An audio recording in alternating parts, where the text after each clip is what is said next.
afternoon, and thanks for joining us. I'm Judy Simpson. It's been over 130 years since the founding of Arbor Day. It's a special day set aside to plant trees and to celebrate all of their benefits.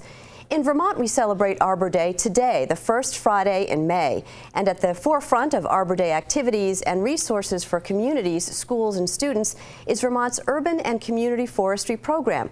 During today's program, we're going to meet the winners of a Vermont Arbor Day contest.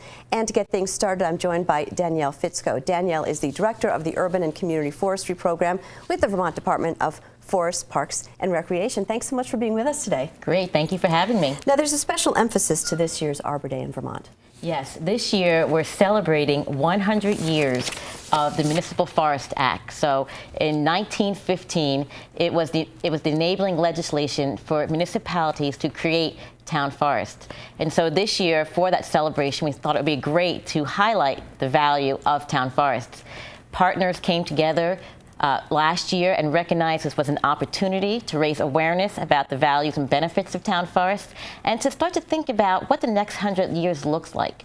So we've asked students to help us in recognizing town forests. In Vermont, we have over 67,000 acres of town forests owned by 168 municipalities. Why are town forests so important? Town forests make Vermont communities better, simply put, but they do provide a wide array of benefits. Vermont has a long and proud history of owning and managing town forests for all the public benefits that they provide. One in particular is education. They're natural outdoor classrooms for young and the old.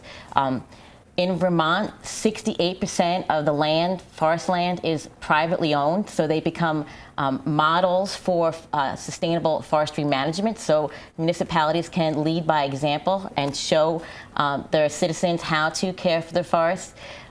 They are places to engage with the community. They're a meeting place. There's so many events that happen in the town forest. Forests provide a wealth of ecosystem services, environmental benefits that we get. Clean air, clean water, wildlife habitat. A lot of recreation happens in town forests: walking, hiking, biking, hunting and fishing. Forest products from town forests. There's some great stories where timber has been harvested and then used in municipal buildings: flooring in the town hall, shelving in the library, maple syrup produced and then used in the schools. And really, town forests are also an economic engine. A great example is the Barre Town Forest. They have a large network of mountain biking trails, and a recent study indicated that they bring in over $620,000 a year in visitors coming in spending money, and they also estimate that's created 20 new local jobs. So town forests create a whole wide array of benefits for municipalities. So we're here to celebrate those benefits. Well, one of the things that you're doing to highlight the Vermont town forests is the Growing Works of Art contest. Tell us a little bit about the contest. Yeah, so we hold this contest every year. It's a way for us to engage Vermont students in helping us celebrate Arbor Day and giving them an appreciation of why trees are so important. And so in order for them to grow the works of art, they have to create an illustration and provide 5 supporting facts. So this year we asked them to find a town forest in their community or in a nearby community, research that town forest. So there's a research element to it, and then write 5 facts about that town forest or benefits about that town forest, and then create an illustration. So we invite students in 1st through 8th grade, and we select a winner in each grade. So the students that you meet today are our 2015 winners.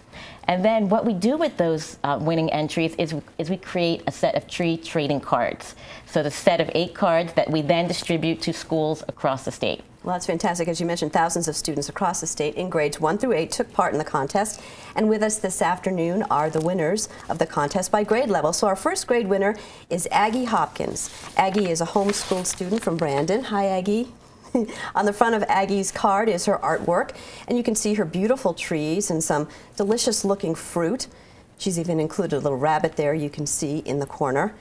On the back of her card, we learned that Aggie focused on the Brandon Town Forest. She wrote about the size of the forest and its location in the eastern part of town. She also noted that Brandon Town Forest was logged for timber back in 2002. Nice work, Aggie. Congratulations to you, and thanks for coming in. Maggie Klingensmith is the second grade winner. Maggie attends the Rochester Elementary School. Hi. Maggie's artwork is featured on the front of her card, and it tells us that Maggie focused on the Rochester School forest. It's interesting to note that Rochester has the largest amount of land in Windsor County. Many of those acres consist of the Green Mountain National Forest and the Bostwick Wildlife Management Area. For her card, Maggie wrote about these many ways that people use the forests, everything from bird watching to just relaxing. Great idea, Maggie. Great card, thanks. Our third grade, the winner is Brendan Barber. Brendan is from the Reading Elementary School. Brendan, it wasn't shy about declaring his fondness for town forests. On the front of his card, he writes that town forests are beautiful. Brendan researched the Reading Town Forest, and he learned that Reading is one of 168 Vermont towns to have a town forest, which includes community, watershed, and school forests, as well as conservation areas. It certainly seems like you learned a lot, Brendan. We love the card. Thank you so much. Unfortunately, our fourth grade winner couldn't be with us today, but we do want to highlight the winning card created by Emma Haig, who's a student at Fairfield Center School. She focused on the Chester A. Allen Woods of Fairfield. Emma wrote about how her school uses the woods for field trips, and that there's a walking path that winds through the woods with information boxes that tell you about the trees and the animals in the Chester A. Allen Woods. Congratulations, Emma. Layla Buskey is our next winner. Layla is a fifth grade student at Union Street School in Springfield. Welcome to you. For her card, Layla highlighted the Union Street School Woods, which she tells us has been a school forest for the past 64 years. Layla noted that her school woods are relatively small, just about 2 acres. But for her card, she wrote, "The one thing I love most about the woods is all the fresh air." You did a great job, Layla. Congratulations. Thanks for sharing your card. All right, our sixth grade winner is Kiana Barry, and Kiana is a homeschool student from Hardwick. Welcome to you. She focused on the Hardwick trails in Hardwick. And your artwork highlighted a towering tree with a sprinkling of each season in Vermont, from summer green to winter snow. That's beautiful. She highlighted some interesting facts, too, about the Hardwick trails. For instance, in 2014, a 1.5-mile bike trail was reopened, and back in 2009, Hardwick Trails received a Community Enhancement Award. What are some of the things that you like about the forest and the forest that you wrote about? Well, me and my family go there until it snows, and there's this brook that we play in, and it's really cool because there's 2 forests in it. In one, there's a white pine tree forest and a maple tree forest where the students of the Green Mountain Technology Center sugar. Nice. Well, that's great. Well, thank you so much for coming in, and congratulations. Turning now to our 7th grade winner is Kyla Garcia McShane. Thank you for coming in. You're a student at the School of Sacred Heart St. Francis de Sales in Bennington, and you focused on the Bennington Municipal Forest. Tell us about your artwork. The way I did it is I wanted something simplistic, yet got the point across to people. And I really like using markers, and I really like almost like cartoons. So I thought it would be a good idea to just experience a little bit more of my style and practice it and see how far it got me. I like that. And what did you learn about the Bennington Municipal Forest? I learned that the high school protects it, and that a lot of my friends, they're in Boy Scouts, so they go there once in a while, and one of them's planning to take me one day. Oh, really? Yeah. Okay. What about the trees and some of the benefits of having trees in your community? It gives Well, part of it is it looks pretty. It gives us a lot of fresh air. There's a lot of wood that can be produced from it, and it's just one of those natural resources that places must have. It's beautiful. Well, thank you so much for coming in. Congratulations. Thank you. Our final winner today is Growing Works of Art. It's the 8th grader from Corinth, Oren, and I'm going to have you pronounce your last name for me. Mahikoa. Welcome to you. Thanks so much. And you attend the Waits River Valley School? Yep.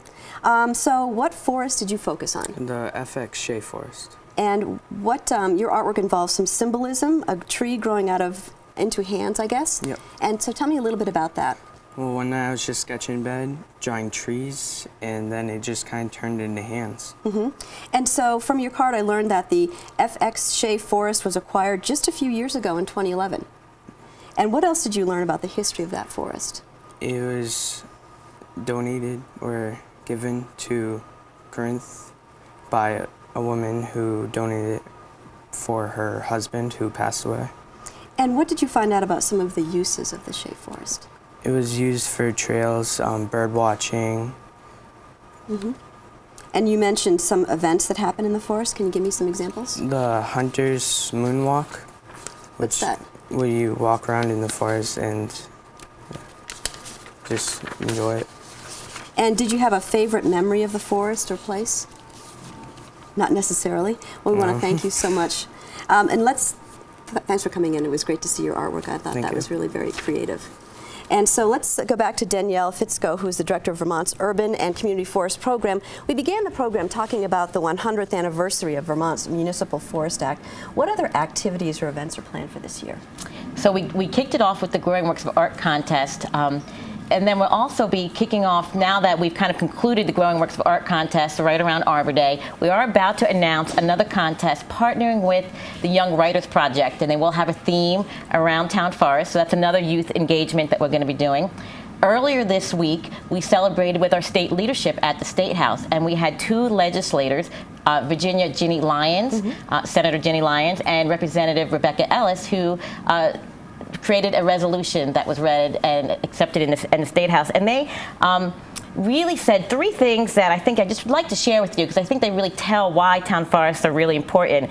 And they said, we hereby resolve that Vermont town forests are a critical and relevant element of Vermont's culture, economy, and quality of life. They should be broad public recognition and celebration of the values and benefits of town forests to the citizens of Vermont and visitors, with the goal of increasing awareness, collaboration, and opportunities to advance further acquisition, so we want more, conservation, and sound management of town forests throughout the state. That Vermont communities continue to work towards improved public access to, enjoyment of, and the benefits of town forests. So I think that really sums it up well. On Sunday, after Arbor Day, we're going to be celebrating with the community in Bradford Town Forest. It's called the Wrights Mountain or Devil's Den. They have 8 miles of improved trails, and we're going to be getting out there to help them clean up those trails because they have events planned throughout the year. And there are events happening all across the state. So we're not going to create a lot of new events. We're going to share those local events. This month in Underhill, there's a workshop on invasive species. In June, the Barry Town Forest is having a rock fire fest, and it's fun for the whole entire family. So we'll be collecting those events and sharing them on our website. And then we're going to end the year on November 7th in Middlebury with a Town Forest Summit, where we'll bring everybody engaged in town forests together to celebrate the work over the past 100 years and to begin discussion and conversation about what the next 100 years looks like and what we can be doing to support their work.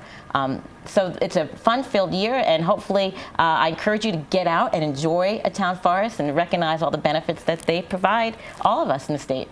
Can you tell me a little bit about how many town forests there are again in Vermont?